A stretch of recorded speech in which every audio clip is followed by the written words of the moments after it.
الحمدللہ رب العالمین والصلاة والسلام علی سید الانبیاء والمرسلین اما بعد فاعوذ باللہ من الشیطان الرجیم بسم اللہ الرحمن الرحیم عن ابی سعید الخدری رضی اللہ عنہ قال کان رسول اللہ صلی اللہ علیہ وسلم اشد حیاء من الاذراء فی خدرها۔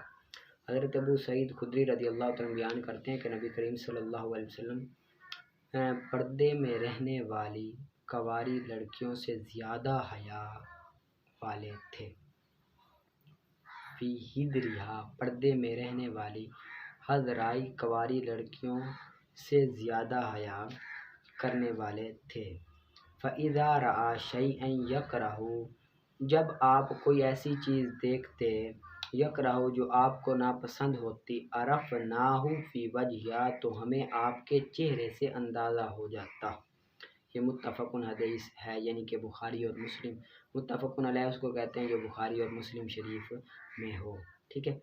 آگے قال العلماء، علماء فرماتے ہیں کہ حیا کی حقیقت ایسے اخلاق ہیں جو کبھی چیز کو ترک کرنے پر آمادہ کرتے ہیں، ایسے اخلاق ہیں جو کبھی چیز کو ترک کرنے پر آمادہ کرتے ہیں، وَيَمْنَعُ، اور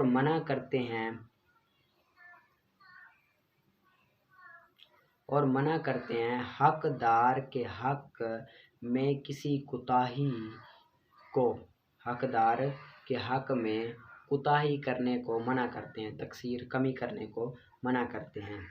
وَرَيْنَا عَنْ أَبِي الْقَاسِمِ الْجُنَيْدِ رحمہ، ہم نے امام ابو القاسم جنید بغدادی رضی اللہ تعالیٰ کا ایک قول نقل کیا، فرماتے ہیں کہ ایک نعمتوں کا جائزہ لینا، فرماتے ہیں کہ حیا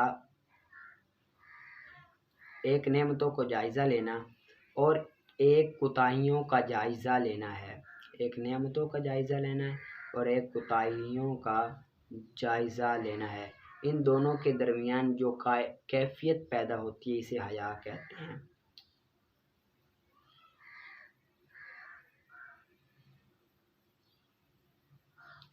یعنی کہ حیا اس کو کہتے ہیں کہ پہلے بندہ نعمتیں دیکھیں، نعمتیں دیکھیں اور نعمتوں کا جائزہ لے کہ یہ اچھی بات ہے اور بری بات، کوتاہیوں کا جائزہ لے، اور اس میں جو چیز کیفیت پیدا ہو کہ یہ اچھی ہے یہ بری ہے، اس کو کیا کہتے ہیں؟ حیا کہتے ہیں، ٹھیک ہے۔ یہ یاد کر لینا تھوڑا سا ہے، آگے آپ نکالیں نور لذا۔ یہ باب صلاۃ المسافر، مسافر کی نماز کے بارے میں یہ بیان ہے۔ اقل سفر تتغیر به الاحکام، کم سے کم سفر جس کے ساتھ حکم تبدیل ہو جاتے ہیں، احکام تبدیل ہو جاتے ہیں۔ مسیرۃ ثلاثۃ ایام من اکثر ایام سنتی، سال کے کم دنوں میں سے 3 دن چلنے کی مقدار، 3 دن میانہ روی چلنے کی مقدار، یہ مسافر بن جاتا ہے بندہ۔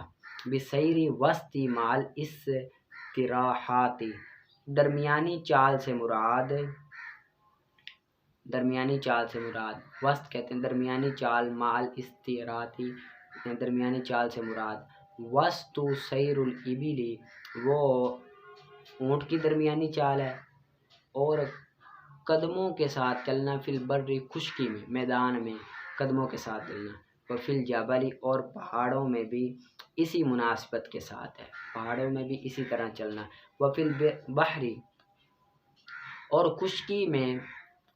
خشکی میں بھی اعتدال ہو ہوا کا، اعتدال معتدل ہونا شرط ہے، ہوا کا معتدل ہونا شرط ہے، اعتدال ہونا معتدل ہونا شرط ہے۔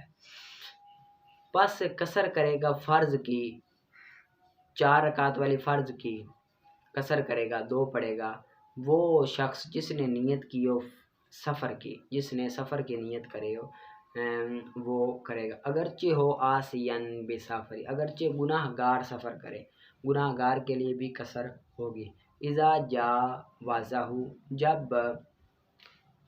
وہ گزر جائے اپنے گھر کی جگہ سے، اپنے رہنے کی جگہ سے گزر جائے، وجاوزہ ایضاً، اور یہ بھی ہے کہ گزر جائے اس چیز سے جو متصل ہو اس کے غر کے، فی فنائی، اس کے رہنے کی، اس کے ایریے کی، یعنی کہ اس کے شہر کی جگہ سے متصل ہو، اس سے گزر جائے۔ اور اگر ملا ہوا ہو فنا، یعنی کہ اس کا شہر ہے بی مزرعتن، ایک کھیتی، یا او قدری غلوتن، یا تیر کی جگہ کی مقدار ملا ہوا ہو، تو لا یشترط، تو نہیں ہوگی شرط مجاوزتہ، کہ اس کو جائز قرار کرنے کی۔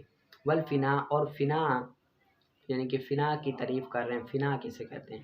فنا وہ مکان ہے جو ملا ہوا ہو، فنا وہ مکان ہے جو شہر کی بہتری کے لیے بنایا جاتا ہے، ادو بنایا جاتا ہے شہر کی بہتری کے لیے، جس طرح کے گھوڑے درانا، مثلاً گھوڑے درانا، دواب گھوڑے درانا، اور مردوں کو دفن کرنا۔ یہ خلاصہ کلام اس کا یہ ہے کہ نا، جب بندہ مسافر بنتا ہے نا تو اس کو احکام تبدیل ہو جاتے ہیں، اس کی نا کم سے کم مقدار وہ سال کے دنوں میں نا بندہ اپنی میانہ روی سے چلے،